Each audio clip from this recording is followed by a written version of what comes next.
Welcome to the Superabound Podcast, where vision-led entrepreneurs learn to build a generous business without sacrificing what matters most. You are listening to episode 330, How to Break Through a Business Plateau. Welcome, everybody. This is one of my favorite topics because we all get stuck.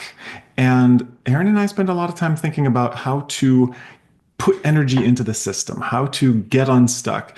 And we've got some new insights into this, some exciting things that we want to share. So we're going to dive right in. Yeah. And maybe before we start, I just want to say that if you are at a point right now in your business or in your work, maybe you're a leader of a business plateau is not necessarily like the worst place to be. A plateau means that you have probably gotten to a point of success. It's already way high yeah, up. it's way high up. You know, you are doing better than, I mean, just to looking at the stats, you're doing better than most businesses out there. So I know that sometimes it can feel like a rut, but we're really specifically using the word plateau because you figured some shit out. And good for you. Congratulations. Let's talk about how we are going to break through that. You know, we always speak about this using a superabound metaphor, the idea of the night hike up the mountain. If you have not read our book, and that is totally new, please do read it. It's called Superabound, Live the Life the Universe is Dreaming for You. The whole book and all of the tools that we use basically take you on this night hike up the mountain of your dreams, up the mountain towards your big vision. And along that path, there will be plateaus. There will be these moments where things are just sort of going along. It might be a little boring. You might feel like you're not able to find the next hand and foothold to keep climbing up that mountain. So we're going to share 3 things today that have helped our own business, but more importantly, have helped our clients across the board, across various industries, break through plateaus to start moving towards their next lantern. And the first one is to get close to your customers. This is very tactical. It's very specific. One of the reasons that businesses develop a plateau is that the voice of how you're doing is not making it all the way up to that leadership level. You aren't being as in tune with what the market needs, with how your customers are responding to your product or service, how people are selling it. And it's different than kind of listening to sales calls or reviewing, the recordings. It's actually being in touch with the people that are using your service, that are buying from you, in a way that will influence how you even see your business and all the ideas that it will spark. Yeah. I know so many people kind of use it as a badge of honor to have a team, to have assistants, to have people who handle the front end customer facing work. You can feel really important when you have a team of, 30 people and you never interact directly with your customers. That is great. Again, you've built up a level of success where you now have a team of people who are looking after your clients, your customers. That's all totally amazing. But what can and does happen for many businesses is you start to lose touch with the actual feedback, with what your customers are actually struggling with, what they're dealing with. When you put other people in front of it, it kind of goes through a broken telephone. The people who work for you aren't necessarily going to be voluntarily telling you all the complaints that customers have. They're trying to save their own asses at a certain point. So it can be really, really helpful to make sure that you are still available. You are still a touch point. We went to the spa, I remember years ago. And one of the things that was in the room was a note from the CEO of the spa with his personal email asking, for if he could do anything at all to make the stay more pleasant, if we had any concerns, questions, complaints. Yes, it was just a card left on the bed, but it was a personal touch. It was that person's actual email. It was a way of us not having to skip through talking to 6 people at the front desk if we had a problem, which we did not, but actually just being able to connect with that leader. And what I've seen a lot of companies do that is really effective is not take over the job of the frontline employees, but to spend an hour in their shoes, do support calls, do sales calls, not only to keep your own skills sharp, because if you're the founder of the business, if you're the leader of the business, chances are you worked your way up through those kinds of activities. Um, Keep your skills sharp, but really that's where you're going to feel the pain. You're not just going to see it on a PowerPoint. You're not just going to listen to the recording. You're actually going to be there in real time trying to figure out, what's the best way to help this person in front of you. So getting close to the customers doesn't have to be a big lift for your calendar. It can be something as simple as an hour a month. Get on the phones with the folks who are kind of front line so that you can be the front line and hear that feedback firsthand. Yeah, I'm even thinking of another example. One of my clients, one of my VIP clients, recently, she had a really big sales team. And her sales team was doing an okay job, but it was not the lean team she dreamed of. And so, in renovating and making over her business this past year that we've been working together, one of the things we started to do was figure out that she is actually the best salesperson she's ever had. And what that often means for anyone in sales is you're on sales call after sales call after sales call.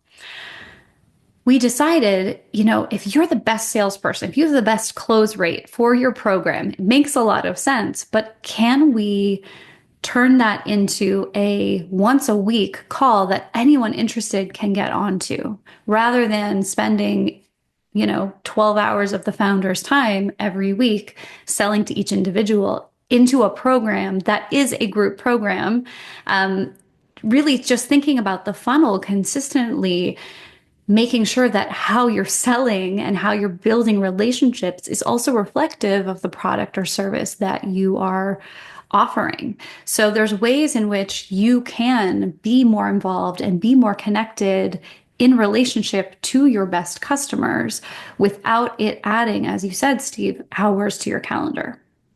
So many ways. So many ways you can get close to your customers. But make sure you're talking to them. Make sure you really know what they are thinking, what they are feeling, how they are interacting with your business. Because I'm going to just stress this a little more. The businesses that don't, the businesses that put other people in charge of all of those things and stop doing anything but managing a team, stop talking to their customers, they usually do not reach the next level. Yeah. If you want to break out of that plateau, there has to be some serious energy in the system. And that direct connection with customers is often that boost of energy that you will need. Your new creative ideas will come up. Can't stress it enough how important that is. Now, the next step, once you're kind of integrated with the tactical approach there, is actually reflecting on your own mindset. And this is where we as coaches say, get coached, right? Hire us. We're selling our own product here because you can't see the label of the bottle that you're in. You can't see your mindset from within your mindset. There's a lot that we want to share on this, but the fundamentals of it is this.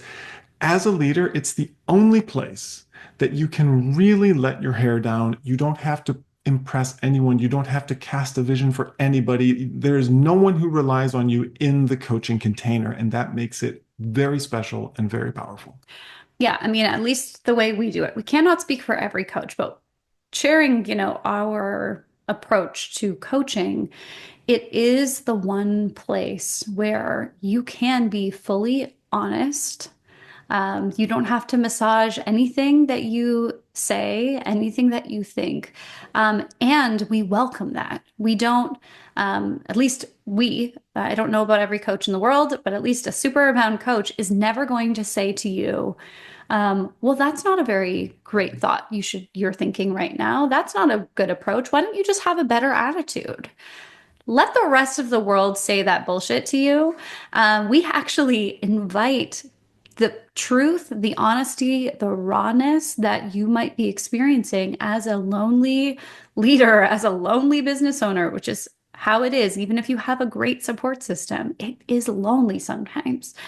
We welcome that raw experience because it's the only way that we can actually see the static that you are in and support you to get yourself moving towards a more clean or clear frequency. So we don't just make room for it, we welcome it. We want to know what's actually going on in here because if you are just making everything sound pretty and professional at all times, um, there is some nonsense happening and you are not able to address it and move through it. It will just be the same old kind of patterns happening over and over again in your leadership, in your business, in your interactions. You'll keep avoiding the things you avoid.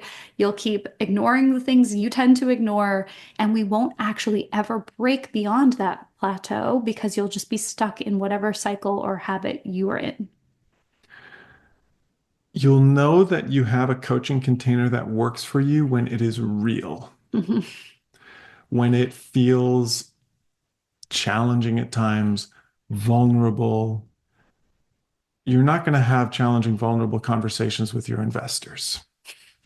You can only have so many challenging, vulnerable conversations with your spouse, your partner, the people, who also depend on you to keep things moving forward. You're not going to have those challenging, vulnerable conversations with your team, certainly not in the stages while you're working things out. So your coach should be someone that helps you let down your business armor. It shouldn't be someone that triggers it for you. So if you're with a, high flying, super powered kind of coach and you're like, okay, I can do that too. And it just doesn't quite feel real because you're always trying to impress them or live up to their expectations or follow the methodology. That's not going to get to the heart of what is kind of keeping you at that plateau if you want to break through to that next level. Yeah. And, this is not every coach approaches things that way. I think for a lot of people, especially in the business world, their business coach comes at them a little harshly, is like, did you achieve your goals? I'm keeping you accountable. I'm going to push you. And here I am in my power suit, and we're going to do some work, and I'm here to give you tough love. I know some people are attracted to that kind of coaching, but it just becomes another relationship that you have to manage. It just becomes another person you're trying to impress. And it's very hard to get to a level of vulnerability where transformation takes place. It kind of keeps you in the goal swamp. Yeah, it does. We talk about in our book the trying to please other people. You can have a coach that you're ending up just trying to please. Yeah, a lot of people do, which, it can get you somewhere, but it may be stuck in the goal swamp and not to the next level that you want to be at. So there has to be a lot of trust. There has to be a level of vulnerability and alignment with that person and their energy. That is really important. And at the end of the day, it's really hard to do that with somebody that is in your immediate community. As you said, we are married. And I wrote about this extensively in the chapter on static in the book. It's very hard for us to coach each other for long extended periods of time outside of a very strict coaching container. Steve went through some pretty tough static before he became a coach, and we share the story in the book. But I felt like I was trying to coach him night after night after night, and it did have a negative impact on our marriage because it started to freak me out as a human. So you do sometimes need that person who is on the outside of your organization. They are not relying on you to do anything for them. They are actually there in 100% support of you. They don't need you to be anybody special, do anything amazing, do any magic. They are really just there to be with you. And their only job is to be on the same team as you and your vision. Which brings us to the final point, and that is how awake are you to your vision? How alive is that vision? How much energy is it bringing into your work and into your life? And that's where we get to the idea of spiritual self-investment. If you're leading a business, you're probably already doing the mind body stuff. You're eating well, you're exercising, hopefully, all that good stuff. But these deeper layers of your attunement to your purpose in this world, your alignment with your vision, is always something that you can bring to the fore in a more powerful way. And Erin has a fun story about this most recently. Well, I mean, as we're talking about plateaus, it's really easy to stay when you're on a plateau. The view is fine. You can just hang out here. The way up looks sharp, looks scary. It's going to take some work that maybe you don't feel like you have the inner energy for.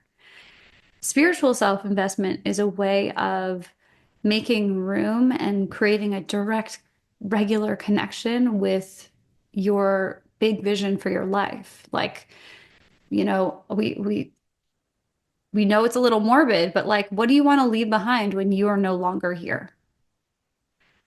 If you're not thinking at that level, if you have not kind of created regular containers to vision at that level, it's really tough. And I realized this because we are, one of the things that we offer our clients, some of our clients like to meet with us every week and we do our coaching and our thought partnership and our strategy with them. Other clients like to come here and take a few days out every couple of months and work more in a retreat setting. Steve and I, when we first moved into our home, decided that we wanted to make this a beautiful space for people to come to. We invested quite a lot of time and money into having our space renovated. So we have a yoga studio, a beautiful custom-made sauna, massage chair from one of our favorite spas in the world, a whole separate apartment for clients to come and really have time apart. And as I was just thinking about some of the retreats we have coming up, I was like, who needs a retreat right now? It's me. I want to test drive the space to really be in at least 24 hours of solitude, of quiet, of being taken care of. And it was just as much for, the nourishment of the ideas and all that great stuff as it was for my spiritual nourishment. So if you don't have a retreat on the books, you should get one. Yeah. It's the sort of thing that there's never time allotted for it. There's never like oh, here's where my retreat goes kind of thing. Um, there's a whole handful of uh, activities that just there's never a good time on their own. You have to prioritize it, and the retreat is definitely one of them. Because we live in a world where if you're not on the sales calls, if you're not doing something, you're wasting your time. You're being deficient in some way. And what we're talking about is actually going against that, pressing pause on the mandate to always do and to somehow work your way out of this plateau. And we're saying there are forces at play that do not require you to work your fingers to the bone, that do not require you to sacrifice your well-being on the altar of overwork. And taking that time and saying, these are the 3 days. It's only 3 days or 2 or 10, like whatever that period is, it is minuscule in the grand picture of things. You say, this is the time that I am stepping back and I am going to be. I am going to be taken care of. I am going to be the client. I'm going to, not have to generate the energy, but actually allow myself to be replenished from the inside out. That's special. And that is kind of the pinnacle of this self-investment that will help you break through that business plateau. And there are different types of retreats that you can do. I chose to do more of a spiritual retreat. I did a lot of meditation. I probably meditated for 8 hours over the course of about 24 hours. That is tough in some ways, but it's also tough in the best way because my only job that I gave myself was to exist, was to uncover and let go to a degree that was beyond all of the hats that I wear, as a parent, as a business owner, as a spouse, as a friend, as a child of other people, like all of the things that all of the roles that I play, that you play. Um, I wasn't playing those roles, wasn't wearing those hats. And I think there is something profound in having space where your only job is to be. And that is valuable. That is, you are worth your own time and energy and space. If that seems scary, some people maybe are like, I don't know, that's pretty spiritual, and I feel like I'm not quite ready for that. Another type of retreat is to really focus on a specific topic. When we host retreats here, sometimes our clients really want to focus on a specific project. They have a visionary idea that they want to create, but again, there's no time on the calendar to create that book or that program. Um, and that can sort of be the theme that leads through. But in my mind, a retreat, whether it is more of an intensive style of getting some really important focused work done, or it is letting go and being one with yourself and the universe, regardless, there has to be a level of being cared for. It should not be you generating and doing the laundry and, all of the things. I think I did actually sneak one load of laundry in. I did. But I saw myself doing it and I was like, ooh, look at me getting pulled back in, because it's hard. Sometimes it's very hard to stay with the being, to stay with the being rather than do the doing. It's very easy for us to do if we're business owners, if we are, leaders of businesses. Doing is what we do. But to break through a plateau, taking some time to be, taking some time to be open enough to receive the next brilliant idea, the next insight, to just be quiet. It's a powerful and profound thing. And I've never seen it not bring someone towards their next lantern, even though, ironically, you're not looking for that when you're on those retreats. And that brings us to one of our values, which is we expect magic, and we invite you to do the same. That the path to breaking through your next plateau may not be linear. It may not all be in your hands. There may be some luck out there that's waiting to come your way, some kind of magic that you can actuate through different possibilities. So if that sounds interesting to you, we have the links to all the ways that we can support you on the show notes page. And we look forward to being in touch with you there. Yep, just head over to besuperabound.com/podcast. Look for episode 330 and you'll get all the info you need. Bye-bye.